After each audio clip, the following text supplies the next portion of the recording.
Imagine peering into the very fabric of reality itself. That's exactly what a $200 million project aims to do, potentially bridging the gap between science and spirituality. Are you ready to have your mind blown? Whoa, that's quite the opening statement. What's the story behind this ambitious project? Well, it's spearheaded by Brian Keating, an astrophysicist who's not just reaching for the stars, but for the very essence of existence. He's on a mission to gather hard scientific data that could potentially answer some of life's biggest questions, including the nature of God. Can you imagine? We might be on the brink of scientifically exploring, not necessarily proving or disproving, but exploring the existence of a higher power. That's a lot to take in. How does Keating plan to approach such a monumental task? It's fascinating, really. Keating identifies as a devout agnostic, which gives him a unique perspective. He appreciates the spiritual side of scientific inquiry, but also recognizes the limits of empirical evidence when it comes to proving or disproving God's existence. It's more about exploring the intersection of these big questions and seeing where the data leads us. So it's not about finding definitive answers, but rather pushing the boundaries of our understanding? Exactly. And it's not just about God. Keating is diving deep into the origins of the universe itself. He's exploring whether the universe was created in a single event, like the Big Bang, or if it follows a cyclical model. It's mind-bending stuff that challenges our very perception of reality and existence. Well, that's certainly a lot to wrap one's head around. But I'm curious, how did Keating even get to this point in his research? Oh, it's been quite a journey. Keating actually traces this quest for understanding back to Galileo. You know, the guy who got in trouble for suggesting that Earth wasn't the center of everything? That was a pivotal moment in human understanding. It shattered our perception of our place in the cosmos and opened up a whole new realm of questions. So we've been on this path of discovery for centuries. How has our understanding evolved since Galileo's time? It's been a roller coaster of discoveries and setbacks. Keating talks about some key astronomical breakthroughs that have shaped our understanding. For instance, Edwin Hubble's observations of expanding galaxies led to the Big Bang theory.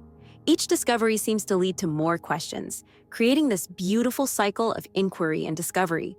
It sounds like a never-ending process. But surely there must be some emotional weight to this kind of research. You've hit the nail on the head there. In fact, Keating has first-hand experience with the emotional roller coaster of scientific discovery.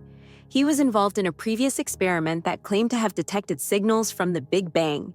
Can you imagine the excitement of thinking you found evidence of the universe's birth? That must have been an incredible high. But I'm sensing there's more to this story. You're right. Unfortunately, they had to retract their findings when they realized that they had misinterpreted cosmic dust signals. It was a crushing blow, not just professionally, but emotionally. It's a stark reminder of how challenging this field can be. Oh, that's got to be tough to bounce back from. How did Keating handle that setback? Well, that's what makes his current project so inspiring. Instead of letting that failure deter him, he's doubled down on his curiosity and pushed forward with even more determination. It speaks volumes about his resilience and dedication to the pursuit of knowledge. It's admirable for sure. But let's dig a little deeper into the actual research. What are some of the specific areas Keating is focusing on? One of the most intriguing aspects is his exploration of the tension between finite and infinite aspects of scientific inquiry. On one hand, we have the observable universe, which is finite. But on the other hand, we're dealing with concepts of infinity when we talk about the origins of the universe or the nature of God. It's a paradox that's at the heart of his research. That's quite the philosophical conundrum.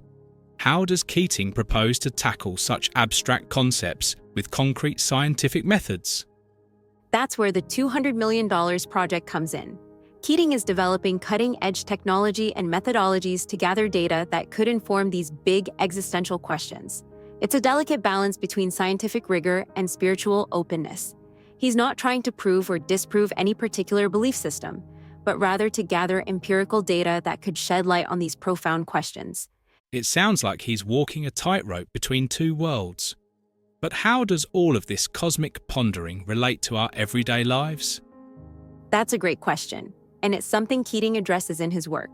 He delves into the intricate conditions that were necessary for life on Earth to exist. We're talking about the formation of the moon, comet impacts, even the extinction of the dinosaurs.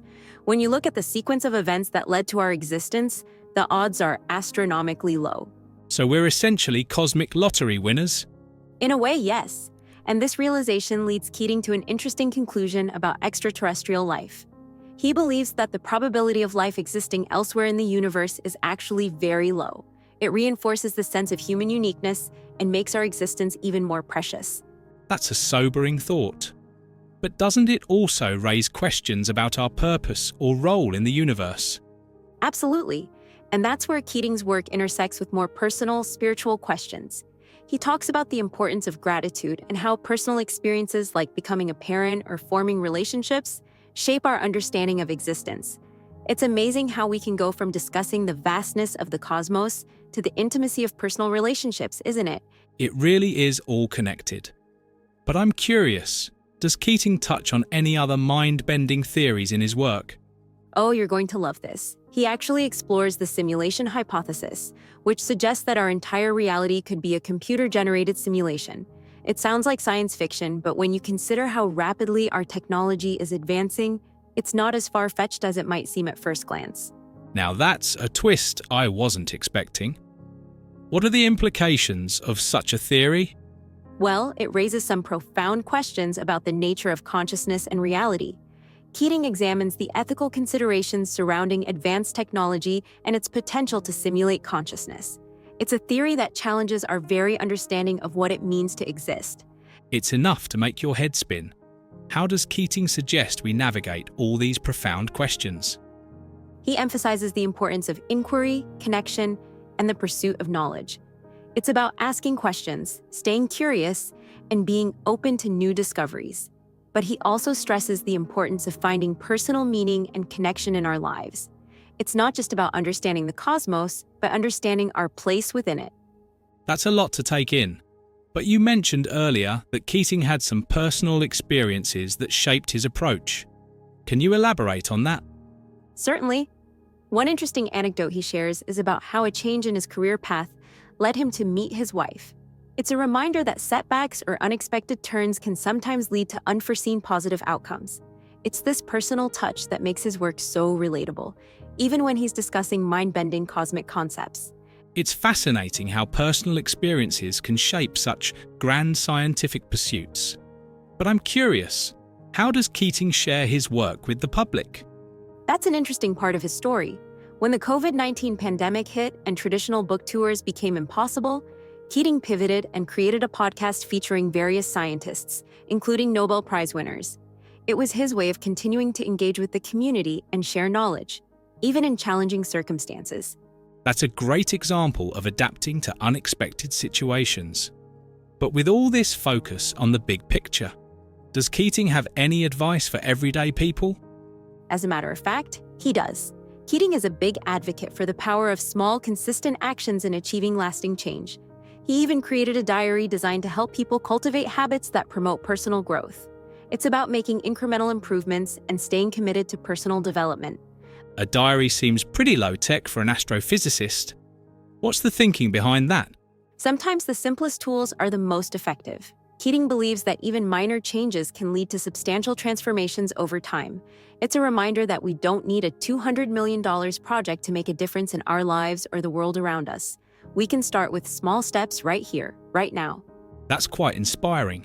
It brings the cosmic down to the personal level. But I'm wondering, how does Keating reconcile the vastness of his research with these small, personal actions? That's the beauty of his approach. Whether we're exploring the cosmos or exploring ourselves, it's the journey of discovery that matters. Keating emphasizes the importance of staying curious, asking questions, and always striving to learn and grow. It's about finding meaning in both the grand cosmic questions and our everyday experiences. Well, this has certainly been a mind-expanding conversation. Any final thoughts as we wrap up?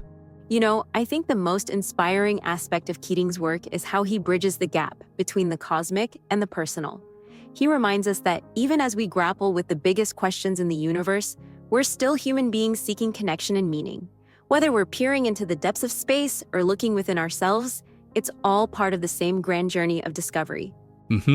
Well said. It's certainly given me a lot to think about. And who knows? Maybe one of our listeners will be inspired to join Keating in his cosmic quest. That's the beauty of it. We're all part of this cosmic story, each in our own way. And on that note, I think it's time we wrap up this fascinating journey through the cosmos and consciousness. Until next time, keep looking up and stay curious, listeners.